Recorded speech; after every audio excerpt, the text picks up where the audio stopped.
RMC, After Espagne. Karine Galli. Bonjour à tous, bienvenue dans votre After Espagne. Chaque semaine, vous le savez, on revient sur l'actualité du football espagnol. À mes côtés, Rémi Dubon, comment ça va ? Ça va et toi ? Salut Karine, bonne année. Très belle année à toi, en pleine forme ? Merci, ouais, en pleine forme, ouais. Toi, t'es un petit peu malade, je crois, mais bon. Oui, mais ça fait 10 jours que ça dure, donc tout va bien. C'est une constante. Nous sommes avec Edgar Grolot, évidemment, notre correspondant qui vit sous le soleil espagnol. Quel homme chanceux, ça va Edgar ? Eh oui. Toi, t'es pas malade ? Karine, salut Rémi. Salut le Non, Ed. il fait 10 degrés de plus ici, on n'a pas eu trop de neige. Il y en a eu un peu à Rétafé et tout, mais moi j'en ai pas eu malheureusement. Jalousie totale. Messieurs, nous allons parler d'un homme aujourd'hui. Pourquoi ? Il y a plein de raisons, mais notamment parce que Rodrigo, c'est son anniversaire aujourd'hui. Eh oui. On est le 9 janvier. On est le 9 janvier, il a 25 ans aujourd'hui, l'ailier brésilien du Real Madrid. Alors c'est son anniversaire, c'est très bien, on lui souhaite évidemment un joyeux anniversaire, mais il est évidemment au cœur des débats actuellement. On va parler du joueur et de ses 2 saisons déjà en une, parce que ça avait très mal commencé et puis il y a eu une bascule à partir du mois de décembre. Rémi, c'est vrai que Rodrigo, qui était complètement laissé de côté, est redevenu un joueur très important et il y a vraiment une bascule à partir donc de ce mois de décembre où il est redevenu un joueur titulaire aux yeux de Xabi Alonso. Ouais, parce qu'il a connu un début de saison compliqué, hein. Pour rappel, et grosso modo, sa saison, c'est 23 matchs, 3 buts, 6 passes décisives, 311 minutes jouées cette saison. C'est le 12e joueur le plus utilisé de l'effectif. Il est donc en dehors du 11 de départ, mais ça, c'est pas vraiment nouveau depuis l'arrivée de Mbappé, notamment. C'est pas des stats si décevantes que ça à l'instant où on se parle et en général, mais on va voir surtout qu'il y a un moment de bascule, comme tu le disais, c'est fin décembre. Parce qu'avant le 10 décembre, Rodrigo, c'était pas mal quelques matchs joués, mais surtout zéro but marqué. Même si là, on a ses stats depuis son arrivée au Real Madrid en 2019 et avec un transfert à 45 millions d'euros depuis le Brésil. 293 matchs joués, 71 buts, 57 passes décisives et 13 trophées avec le Real. Mais comme on le disait, surtout cette saison, il y a un avant et un après, puisqu'il a disputé 22 matchs cette saison avant le 10 décembre pour 0 but et seulement 2 petites passes décisives. En revanche, depuis le 10 décembre et notamment le match face à Manchester City en Ligue des Champions, c'est 6 matchs, toutes compétitions confondues, 3 buts et 4 passes décisives. C'est là où on s'aperçoit que il y a un vrai tournant et qu'il est redevenu décisif. Ça correspond aussi avec la blessure de Mbappé ces derniers temps et l'opportunité de jouer un peu plus. On va reparler un petit peu de ce qui s'est passé. Tu l'as dit, Rémi, c'est un joueur qui arrive à l'été 2019, qui est sous contrat jusqu'en 2028. Il a connu beaucoup d'entraîneurs, Edgar, mais c'est vrai que l'histoire entre Xabi Alonso et le Brésilien avait plutôt mal commencé parce que Xabi Alonso arrive lors de la Coupe du Monde des clubs et à ce moment-là, il est très peu utilisé par l'entraîneur espagnol. Oui, il est très peu utilisé par Xabi pendant la Coupe du Monde des clubs et la question, c'était un vrai sujet à ce moment-là dans l'actualité espagnole et la question avait été posée à Xabi Alonso qui avait dit non, je m'entends super bien avec lui, j'ai discuté avec lui, on nous racontait qu'ils étaient assez proches à l'entraînement, mais en fait ça se voyait pas après en match et dans le temps de jeu qu'il avait. Faut comprendre aussi que Xabi Alonso est arrivé après plusieurs mois très très compliqués pour Rodrigo parce que la mauvaise passe de Rodrigo, elle a duré, on va dire, quasiment tout 2025 finalement jusqu'au dernier match de l'année quasiment, hein. On a vu, c'est vraiment sur la toute fin de décembre qu'il a retrouvé, on va dire, une partie de son niveau. Avec Xabi Alonso, il a rapidement compris qu'il n'allait pas être titulaire en début de saison. Il y a eu un jeune qui s'appelle Mastantuono qui est arrivé aussi et qui a eu énormément de temps de jeu tout de suite. Ça a été une surprise pour beaucoup d'observateurs. Et finalement, Rodrigo a aussi profité du fait que Mastantuono, lui, souffre d'une pubalgie, donc il a été moins régulier. Et donc Rodrigo, petit à petit, a pu récupérer sa place dans le 11 titulaire et surtout, il a remontré le joueur qu'il était. Et je pense que Xabi Alonso, dans un moment où il a été en danger ces dernières semaines, évidemment, tu veux compter sur les cadres de l'équipe, sur ceux dont tu sais que le niveau maximum est peut-être le plus élevé. Et avec Rodrigo, il a trouvé quelqu'un qui l'a bien aidé à garder son poste ces dernières semaines. Qui l'eût cru quand on voit les premiers mois de la saison où il était remplaçant. Rodrigo a été en grande difficulté, tu l'as rappelé. C'est le cas aussi de Vinicius, mais évidemment, ils n'ont pas les mêmes statuts. Mais il y a des problèmes quand même chez certains joueurs. Rodrigo, depuis, il a vu son temps de jeu augmenté. On le rappelle, sur les 3 derniers matchs de Liga, il est titulaire. Hier soir, lors de cette demi-finale de Supercoupe d'Espagne face à l'Atlético, il est titulaire. Il est également buteur. Là, il est en train de vivre une période très importante et il profite aussi, on l'a dit, effectivement, des blessures et notamment du fait que Kylian Mbappé ne soit pas là. Donc, la question se pose pas, c'est on le met titulaire et il répond présent. Il répond présent, il a marqué, il aurait même pu marquer un doublé hier parce que voilà, à un moment il fait un joli dribble où malheureusement il bute sur le gardien parce qu'il frappe du pied gauche alors qu'il aurait peut-être pu aussi la donner à Vinicius à ce moment-là. Après, quand tu disais que voilà, il y avait aussi des problèmes par rapport à Vinicius est vraiment depuis le Ballon d'Or, on sent que ses stats sont en chute libre quasiment. Après, Ce Rodrigo, non-ballon d'or. ouais, voilà, exactement. Voilà, il a eu du mal à le digérer et l'arrivée aussi de Mbappé. Enfin, voilà. Exactement, et il y a un cumul de tout ça qui fait que c'est compliqué pour Vinicius, mais pour en revenir à Rodrigo, moi il me fait penser, et je voudrais avoir l'avis d'Edgar un petit peu, mais il me fait un peu penser au départ à le parallèle avec Marquinhos au PSG, c'est-à-dire que quand il arrive, bah voilà, c'est toujours le joueur qu'on utilise avec un fort potentiel, auquel on croit, mais c'est celui qu'on va peut-être sortir en premier, c'est peut-être celui qu'on va faire jouer un peu à des postes qui sont pas les siens et qui au final montre son importance au fil du temps, parce que je me rappelle de la campagne avec notamment la victoire en 2022 en Ligue des Champions. Il est titulaire avec Karim Benzema et Vinicius justement devant, et je crois même qu'il est entre guillemets irréprochable. Personne ne peut le critiquer parce que voilà, il est au service de l'équipe, il est performant. Je me souviens d'ailleurs de son but contre Manchester City en demi-finale, son but de la tête là, qui permet justement au Real ensuite d'égaliser. Ça permettra au Real ensuite de gagner la Ligue des Champions, mais j'ai l'impression vraiment qu'en termes de personnalité, c'est un joueur, c'est un vrai soldat, sauf que comme il est peut-être moins clinquant que Vinicius ou Mbappé, c'est le premier qu'on sort, mon Ed.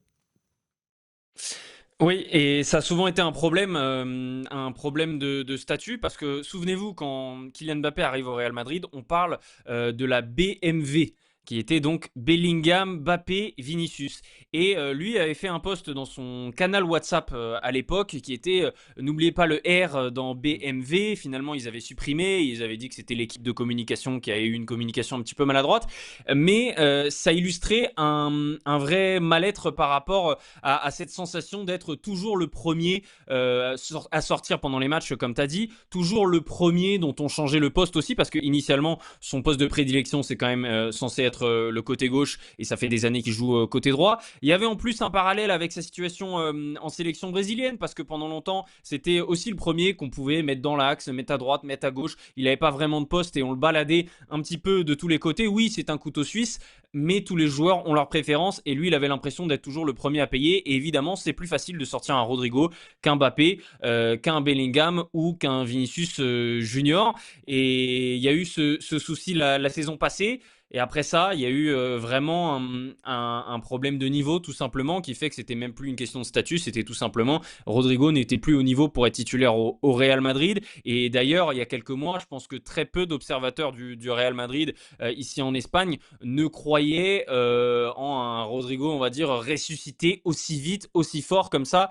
Je suis le premier surpris, non pas de ses qualités techniques, mais de son niveau sur ces dernières semaines, parce qu'on voit un Rodrigo, je pense, qui joue beaucoup plus simple, qui court un petit peu plus, qui fait les efforts, qui joue vraiment pour l'équipe, et qui est plus vraiment dans la posture de celui qui a envie de prouver. Je pense qu'il avait une mauvaise tendance à toujours vouloir faire le dribble de trop, la touche de balle de trop, parce qu'il avait envie de prouver que c'était toujours ce grand joueur.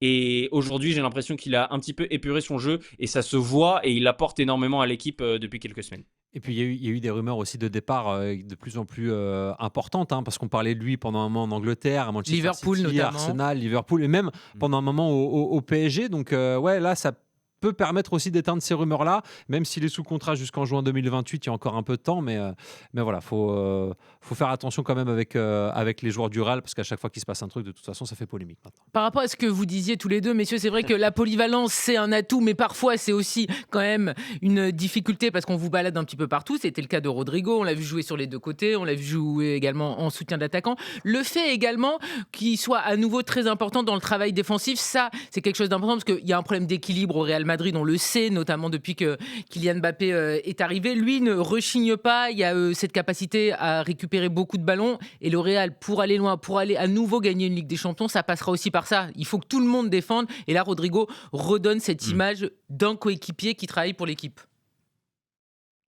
Oui, et on parlait de Mastantuono au début. Pourquoi Mastantuono jouait autant quand il est arrivé? Parce que c'était une surprise. Et c'est vrai qu'offensivement, quand on regardait les matchs, on va dire comme un spectateur normal, comme un fan de foot qui regarde un match, bah, tu regardes celui qui a le ballon, tu regardes les phases offensives et tu dis mais comment c'est possible que Mastantuono soit autant titulaire? Et bon, je pense qu'il a été, peut-être, il a même eu plus de temps de jeu que ce qu'il aurait peut-être dû avoir. Mais la raison pour laquelle Xabi Alonso adore Mastantuono, c'est parce que défensivement, il est super important pour l'équilibre de cette équipe. Et je pense que Rodrigo a compris que son avenir avec le Real Madrid et sa place de titulaire dans ce 11-là se jouera aussi quand le Real Madrid n'a pas le ballon. Parce que Xabi Alonso répète ça depuis le début de saison.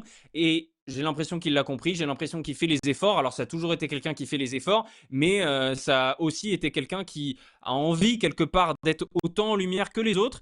Et ben, je pense que maintenant il a pris un petit peu son mal en patience et il a compris qu'il va aussi avant tout falloir être de nouveau un joueur qui sert l'équipe et ça lui permettra évidemment d'avoir plus de temps de jeu et de marquer comme il en est capable, de faire des passes décisives comme il en est capable. Il est bon le head parce qu'il lit dans les pensées et notamment celle de Xabi Alonso parce qu'on voulait vous montrer cette déclat justement du coach espagnol du Real à propos justement de Rodrigo. Il dit c'est formidable de voir sa contribution face à City et à l'Aves. Il a été performant et a apporté de l'équilibre. Il possède un excellent contrôle de balle et assure la continuité du jeu. Il combine très bien entre les lignes et dans les petits espaces. Nous devons le solliciter davantage car nous voulons être plus réguliers. Il est très polyvalent, peut évoluer sur tous les postes de l'attaque. Alors, quand il dit les postes de l'attaque, c'est évidemment aussi avec un rôle défensif, comme disait Edgar. On rappelle qu'en Ligue des Champions, il y a eu 6 matchs qui ont été joués par le Real Madrid. Il a été 2 fois dans le 11 de départ. Il n'était même pas entré en jeu, notamment face à la Juventus et l'Olympiakos. Quel est vraiment le match bascule, selon vous, de ce mois de décembre qui fait que Rodrigo est redevenu un joueur sur lequel Xabi Alonso compte et sur lequel il y a beaucoup moins de débats? Parce que là, on parle de renaissance, de sourire, de renouveau. Ce sont des termes très forts. On a l'impression voilà, que ce qui s'est passé sur cette année 2025 est déjà enterré, alors que c'est quand même récent ce renouveau. Bah, quand je vois son enchaînement des 2 derniers matchs en championnat, par exemple, face au Betis et face au FC Séville, il a provoqué un penalty, il a fait des passes décisives, il a été très présent dans le jeu et je pense que ce sont le genre de performances qu'on n'avait pas vu depuis très longtemps pour lui et je pense aussi qu'il a su profiter des absences aussi qu'il y a dans ce groupe et Xabi Alonso avait plus que jamais besoin de lui, on l'a dit par rapport à sa situation, mais aussi par rapport aux nombreuses absences qu'il y a pu avoir aux joueurs qui n'étaient pas forcément à 100%. Et lui a montré que dans les moments difficiles, l'équipe pouvait compter sur lui. Comme par le passé, dans les saisons précédentes, il a pu montrer dans les grands matchs de Ligue des Champions que l'équipe pouvait compter sur lui dans les grands moments. Il l'a remontré, il a remis ça dans la tête de tout le monde. Et je pense que c'était quasiment sa dernière chance pour lui en fait parce que là si c'était un moment où le coach avait besoin de lui où tout le monde était blessé et il répondait pas présent, je pense que son histoire au Real Madrid au bout d'un moment aurait été très compliquée parce que le Real Madrid ça pardonne une fois, ça pardonne 2 fois mais tu peux pas être peu performant pendant des années et pas être au niveau et continuer à être titulaire. Donc je pense qu'il a choisi le bon moment, peut-être le dernier moment pour se réveiller et il a bien fait.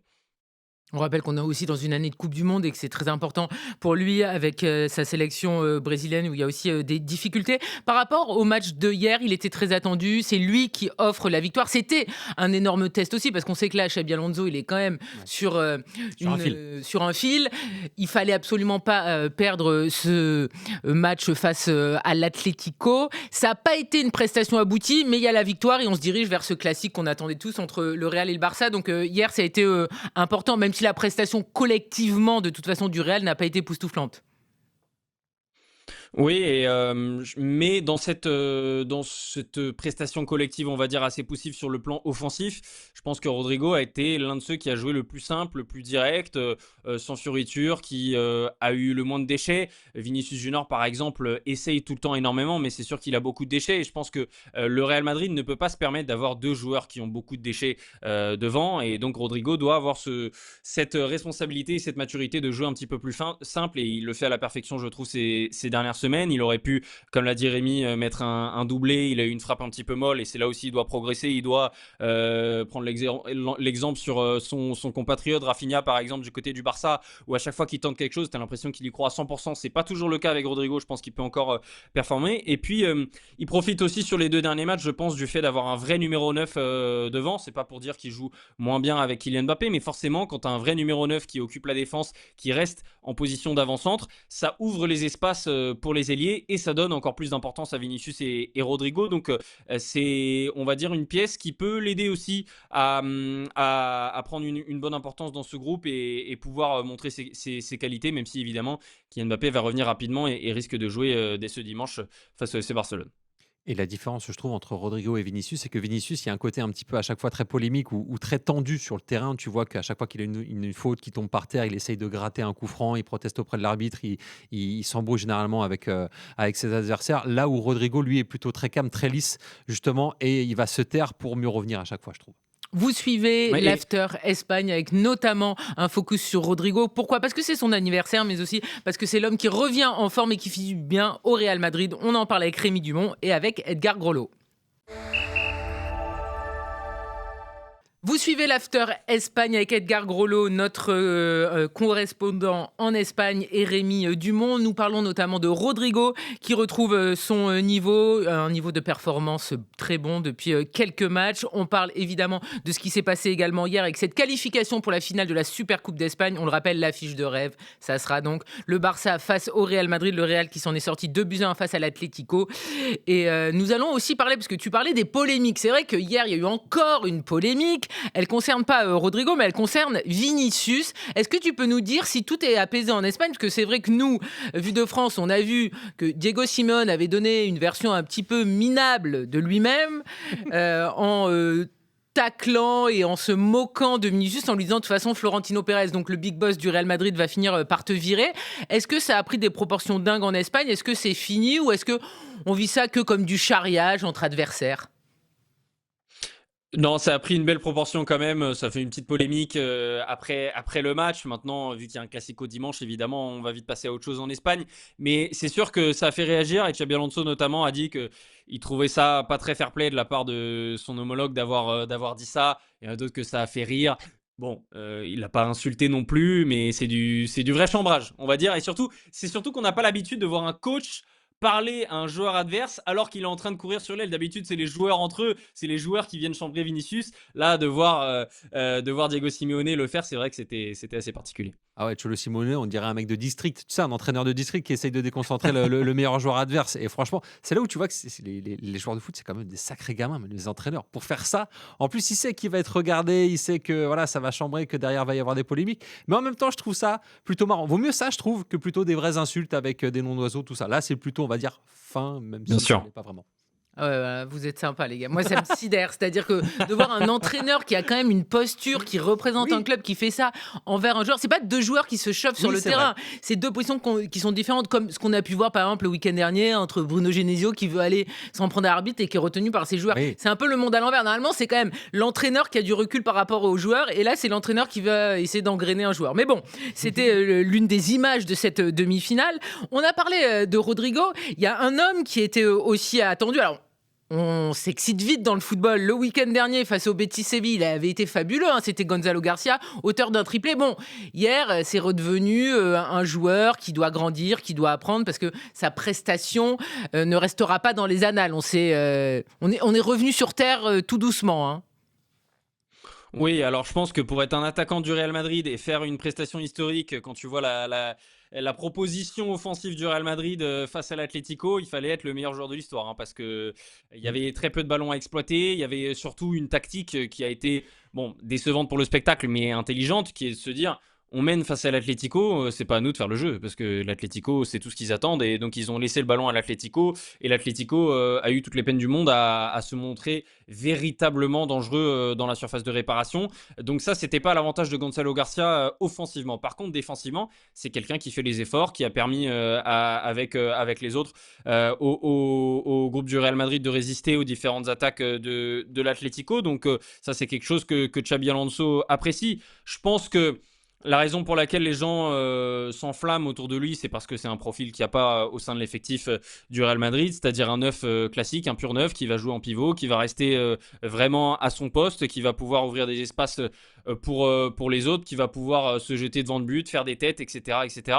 Maintenant, il y a une raison pour laquelle aussi il n'avait pas été beaucoup plus titulaire tout au long de la saison. Alors la première raison évidemment c'est Kylian Mbappé, je vous le cache pas, mais c'est aussi parce que c'est un joueur qui a très peu de matchs en pro, qui a fait des entrées qui étaient beaucoup moins on va dire tranchantes que son match face au Betis aussi, que c'est quelqu'un, ça se voit, qui fonctionne toujours beaucoup à la confiance et c'est complètement normal. Il y a des matchs où tu sens qu'il n'est pas en confiance et tu retrouves un petit peu le joueur qui jouait en 3e division l'année dernière, c'est-à-dire un joueur qui était extrêmement performant. C'était le meilleur buteur de 3e division, 25 buts pour lui, devant Eta et Young d'ailleurs. Donc il y a eu, voilà, on va dire, une belle année pour la 3e division. Mais c'est un joueur qui manque encore d'expérience et qui va toujours devoir progresser pour être vraiment régulier et qui, pour l'instant, je pense, est toujours loin d'avoir les épaules pour être performant au plus haut niveau tous les week-ends en tant que titulaire au Real Madrid, mais ça peut venir très très vite avec l'expérience du très haut niveau qui vient rapidement à cet âge-là. Même s'il ne faut pas oublier que pour la Coupe du Monde des clubs, Gonzalo Garcia avait répondu présent. Et puis même, lors de son dernier match face au Betis, je crois, il fait triplé. Oui. Donc ça montre aussi que voilà, quand on va dire les chats ne sont pas là, bah, lui, il danse. Il arrive aussi à tirer son Tu le épingle. prends pour une souris, donc. Ouais, voilà, une petite souris, il passe par les trous de souris. Mais non, mais par rapport à ça, voilà, il répond quand même présent. C'est aussi ça la faculté, je trouve, de certains joueurs du Real, les non vraiment titulaires, qui quand ils sont amenés à jouer, répondent présent. Et d'ailleurs, on voulait vous montrer, parce que Gonzalo Garcia, lui, il a eu la chance d'évoluer qu'au poste de numéro 9, ce qui n'est pas le cas malheureusement de Rodrigo. On a regardé depuis qu'il est au Real, il a quand même joué 149 matchs ailier droit, 76 fois en tant qu'attaquant, donc axial, et 59 fois milieu ailier gauche, ce qui montre aussi à quel point il peut être baladé en fonction aussi des coéquipiers qu'il a. Je pense notamment à Vinicius, évidemment avec Mbappé depuis 2 saisons maintenant, et puis aussi Bellingham, parce que quand il est arrivé, il avait un rôle, même si ça jouait plutôt en la faveur de Rodrigo, un rôle de 8, 9,5, de 10, 9,5 pour Bellingham, voilà, qui permettait de jouer à 3 quand même devant selon les phases de jeu.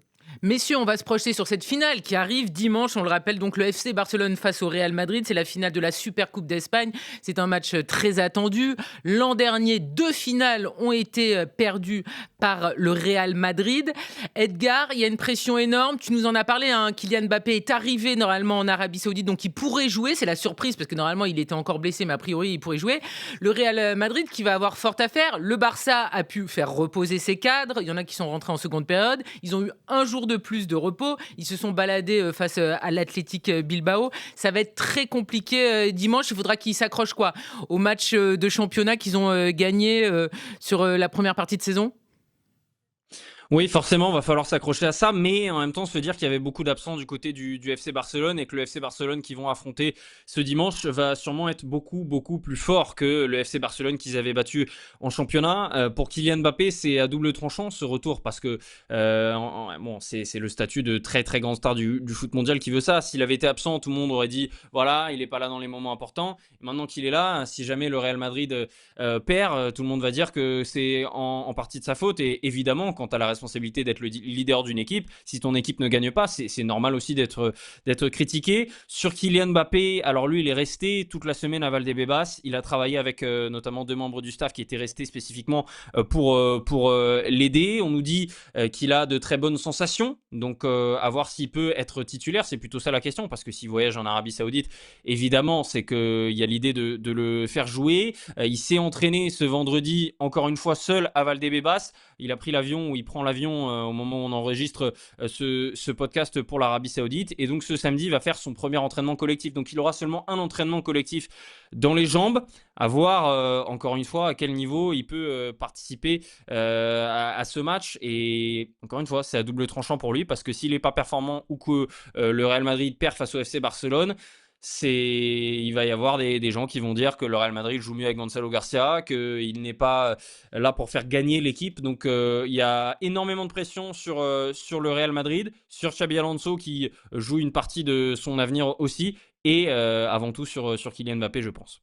Et attention, parce qu'il y a une Coupe du Monde, évidemment, comme tout le monde le sait, en fin de saison, donc avec les organismes et surtout le genou de Kylian Mbappé, il faudra faire attention à ce que ça ne s'aggrave pas, qu'il ne reprenne pas plus vite que prévu non plus, même si on peut faire confiance au staff médical du Real Madrid. Et puis revenir aussi sur le premier Classico qu'il y a eu cette saison, où il y avait eu un penalty accordé et finalement retiré à Mbappé, un but pareil, magnifique, la reprise de volée là, de 20-25 mètres, là, finalement retiré. Il avait quand même marqué et participé à la victoire du Real face au Barça. La première d'ailleurs, parce qu'il avait encore jamais battu Exactement, le Barça depuis son arrivée. On en avait parlé dans ce podcast. Donc voilà, voir comment Mbappé se sentira, même si je pense que, et là je parle sous le contrôle de Edgar, mais si Mbappé est apte, il jouera, ils vont pas forcément le préserver en le mettant remplaçant.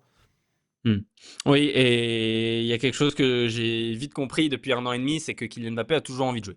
Il a toujours envie de jouer, et même quand il avait déjà des petits pépins, parce qu'il en a eu quand même un certain nombre depuis qu'il est arrivé au Real Madrid, à chaque fois, il a voulu revenir le plus vite possible, il a fait tous les efforts possibles pour revenir le plus vite possible, comme il l'a fait là, parce que ils ont, on va dire, amoindri le temps qu'on estimait pour cette blessure. Alors après, le Real Madrid a toujours tendance à communiquer, on va dire, si ça va être 2 ou 3 semaines de blessure, ils vont dire ça va être 3 semaines, parce que ça leur permet ensuite d'avoir que des bonnes surprises et pas d'avoir des gens qui se demandent pourquoi un tel est blessé 1 semaine de plus que ce qui avait été annoncé. Donc c'est toujours à prendre en compte avec le Real Madrid, c'est pour ça qu'il y a très très souvent des joueurs qui reviennent un petit peu plus tôt que prévu, mais Kylian Mbappé, s'il peut jouer même à 90%, il va jouer ce match, et je pense qu'il sera titulaire, parce qu'il aura évidemment envie de remporter ce trophée avec le Real Madrid.